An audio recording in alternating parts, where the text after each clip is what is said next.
तो चलिए शुरू करते हैं आज का नया कंटेंट।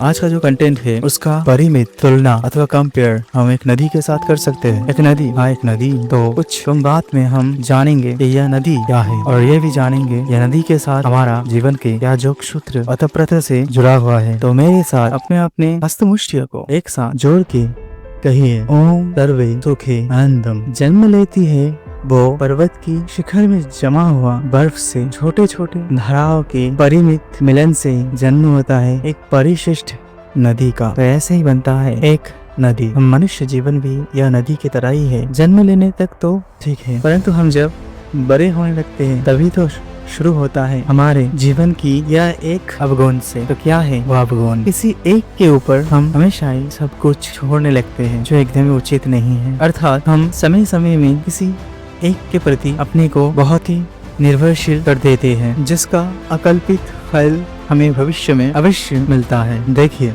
मित्रों, यदि जीवन में आगे बढ़ना है तो खुद को जानो, समझो, खुद का सही से आकलन, परिमित अनुनयन करो, तभी जान पाओगे कि खुद में और एक नदी में क्या तफात है, क्या तालमेल है। एक नदी हमेशा ही अपने मार्ग खुद चयन करती है और अपने को सम्मुखगामी मार्ग पर हमेशा ही प्रवाहित करते रहती है। जन्म से अंत तक एक नदी के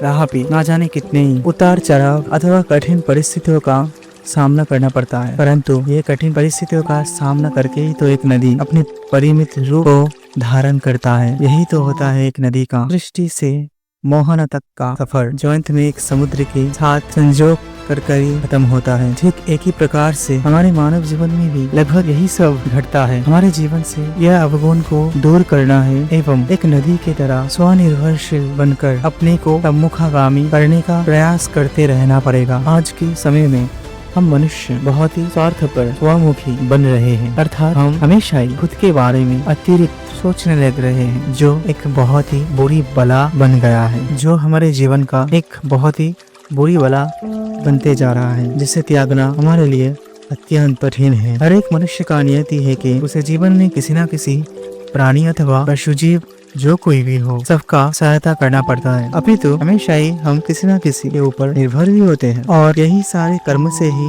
हम इंसानियत, मनुष्यता, मानवता, विभिन्न उपाधि से परिचित होने लगते हैं। परंतु हमें हर वक्त कोई भी एक मनुष्य के प्रति अथवा ऊपर सारे कार्य, कर्म अथवा समस्त भार अपितु कर्तव्य थोपना एकदम ही उचित नहीं है। अर्थात जिये मानवा मुक्तैर्भवेत् ते सर्वदा साफल्यम लभते। हिंदी साल में कहे तो जो मनुष्य अपने को मुक्त चित्त बनाता है वो मनुष्य सही में सफलता का लाभ करता है। सही तो है, लगभग सारे समाज में रहने वाले समस्त परिवार में यह एक प्रकार की लत देखने को मिलता है कि यही लत एक महामारी के तरह अपने काले चादर को बिछाए हुए है। सिर्फ 2 ही महीने बचा है इस साल को जाने में, तो खड़ा होकर हमें यह शपथ ग्रहण करना होगा कि हम कभी भी किसी एक व्यक्ति अथवा इंसान के ऊपर सारे काम कार्य नहीं सौंपेंगे अथवा हमें नहीं सौंपना है। कारण यदि हम अपने हर तरह की कर्म में वही एक इंसान को खोजेंगे